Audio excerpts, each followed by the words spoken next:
다 같이 사도신경으로 신앙 고백하겠습니다.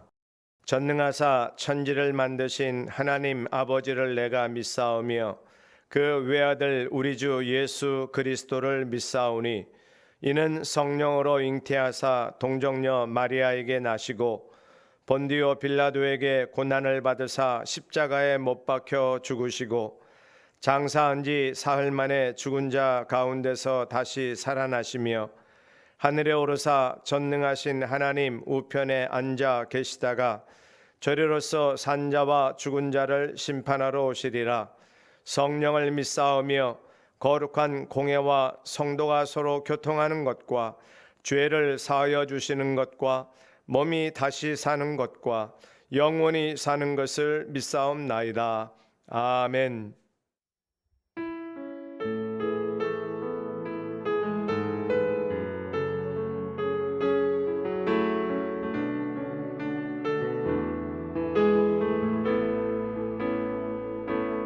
주의 나라가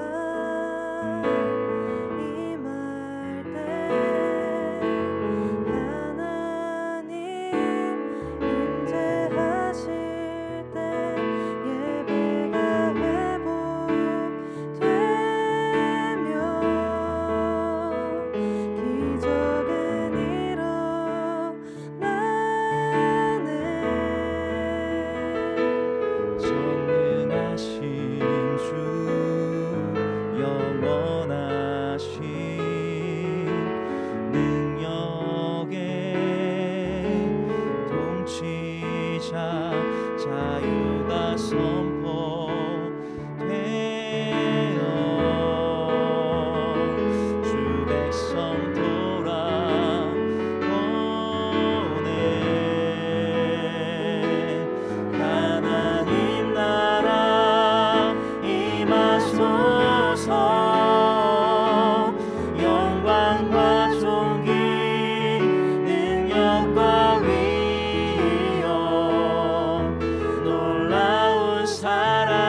모세가 그 증거의 두 판을 모세의 손에 들고 시내산에서 내려오니 그 산에서 내려올 때에 모세는 자기가 여호와와 말하였으므로 말미암아 얼굴 피부에 광채가 나나 깨닫지 못하였더라. 아론과 온 이스라엘 자손이 모세를 볼 때에 모세의 얼굴 피부에 광채가 남을 보고 그에게 가까이 하기를 두려워하더니 모세가 그들을 부르매 아론과 회중의 모든 어른이 모세에게로 오고 모세가 그들과 말하니 그 후에야 온 이스라엘 자손이 가까이 오는지라. 모세가 여호와께서 시내산에서 자기에게 이르신 말씀을 다 그들에게 명령하고 모세가 그들에게 말하기를 마치고 수건으로 자기 얼굴을 가렸더라. 그러나 모세가 여호와 앞에 들어가서 함께 말할 때에는 나오기까지 수건을 벗고 있다가 나와서는 그 명령하신 일을 이스라엘 자손에게 전하며 이스라엘 자손이 모세의 얼굴의 광채를 보므로 모세가 여호와께 말하러 들어가기까지 다시 수건으로 자기 얼굴을 가렸더라. 우리는 성경에 종종 등장하는 신비적이고 초월적인 그런 현상들을 접하게 됩니다. 오늘도 모세의 광채가 빛났다는 이런 어떤 현상을 말씀에서 보게 되는데요. 우리가 이런 현상에 집착해서는 안 되는 이유를 통해서 오늘 또 나에게 주시는 말씀의 교훈을 받아야 할 것입니다. 신구약 성경을 통해서 하나님은 종종 택한 자들을 또 하나님이 사용하시는 일꾼들을 만나 주셨습니다. 일일이 다 열거할 수는 없고요. 창세기에 나와 있는 대표적인 인물들, 아브라함을 만났을 때, 이삭을 만났을 때, 야곱과 요셉을 하나님이 만나셨을 때 모습들이 다 다릅니다. 그리고 오늘 출애굽기로 들어온 모세를 하나님이 만나셨을 때의 모습이 아주 특별하게 드러나지요. 또 뒤로 넘어가는 인물들, 다윗이 있습니다. 엘리야가 있습니다. 다니엘도 있습니다. 이런 구약 성경을 통해서 하나님이 만나 주셨을 때 인간들에게 나타나는 현상들은 다 다양한데 오늘 모세에게 나타난 현상을 말씀을 통해서 보겠습니다. 모세가 하나님을 만나 십계명을 받습니다. 40일을 금식하면서 하나님과 대면하고 난 이후의 변화가 오늘 29절에 이렇게 표현되어 있습니다. 모세의 얼굴에 광채가 났다고 하는데요. 모세가 그 증거의 두 판을 모세의 손에 들고 시내산에서 내려오니 그 산에서 내려올 때 모세는 자기가 여호와와 말하였으므로 말미암아 얼굴 피부에 광채가 나나 깨닫지 못하였더라. 아멘. 이 광채가 뭔지는 잘 모르겠습니다. 금식을 했는데 살이 쪘다고 말할 수는 없겠죠. 그렇다고 해서 마치 건강 비법처럼 금식을 한 모세의 얼굴이 아주 건강해졌다, 혈색이 좋아졌다, 이렇게 해석할 수도 없습니다. 그저 성경 그대로 어떤 신비한 변화가 모세의 표현 속에, 모습 속에 나타난 거지요. 성경은 꼬집어서 얼굴 피부에 광채가 났다고 설명하고 있습니다. 더 이상 들어갈 필요가 없습니다. 뭔가 다른 것이지요. 인간의 경험에서 볼 수 없었던 모세의 얼굴에서 비춰지는 그 광채를 이스라엘 백성들은 보았습니다. 하나님께서 특별한 섭리로 모세에게 영적인 권위를 보여주신 것이지요. 모든 사람이 하나님을 만났다고 이렇게 광채가 나는 게 아니었습니다. 특별히 모세를 이스라엘의 지도자로 40여 년 광야 생활을 이끌어갈 지도자로 세우시는, 또 이스라엘 백성들에게 규례와 계명을 주시는 권위로 모세에게 이런 증표를 보여주신 것이죠.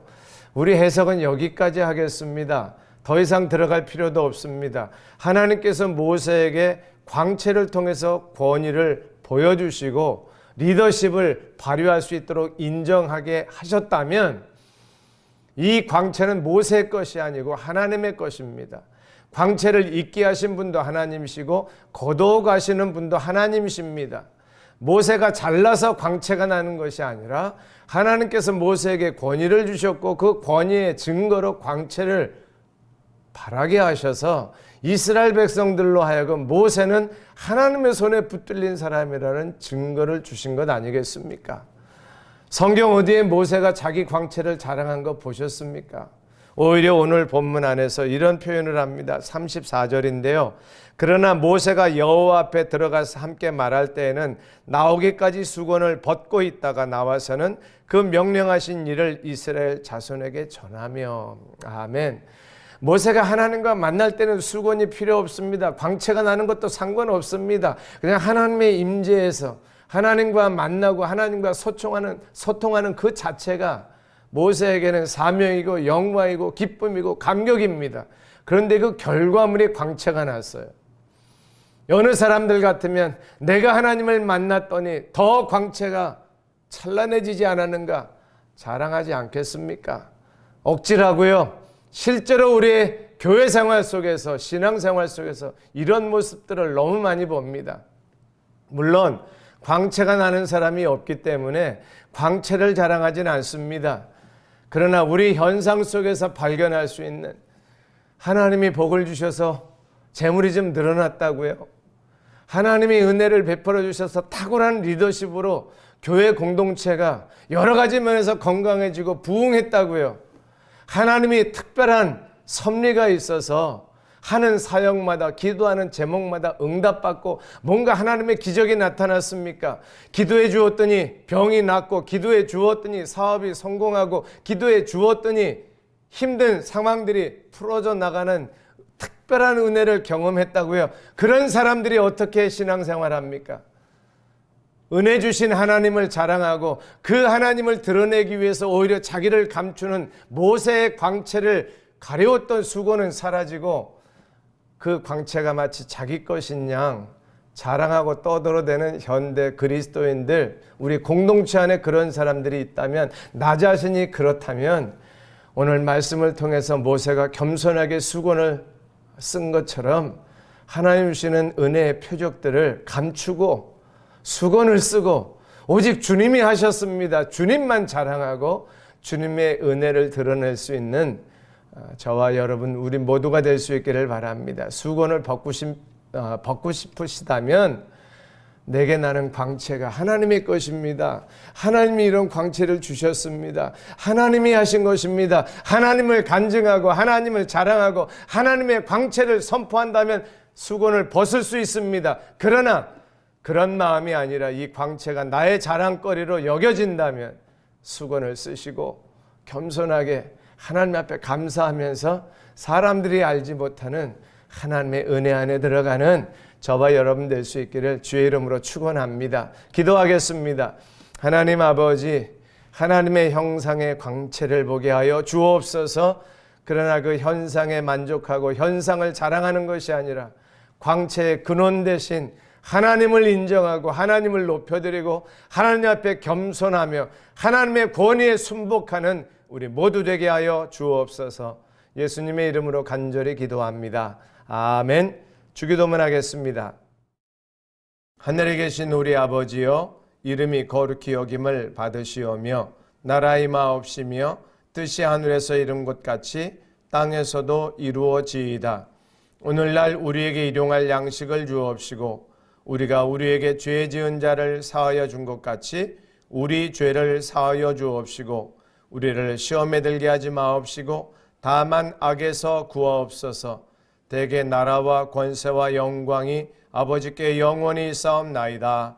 아멘.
주